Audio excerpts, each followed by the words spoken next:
को दिखाना शुरू कर दिया।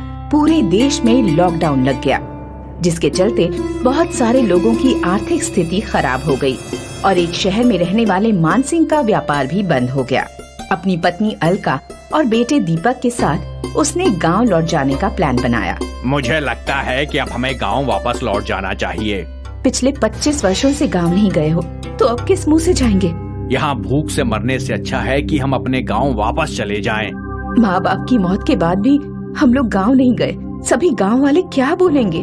जब जीवित रहना भी संघर्ष बन जाए तो इतना ज्यादा नहीं सोचा करते।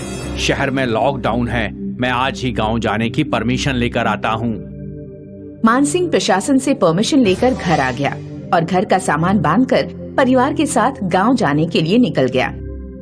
मान सिंह का गांव जगनपुर बहुत हरा भरा दिख रहा है और वहाँ सभी लोग स्वस्थ हैं। मान सिंह को गांव में देखकर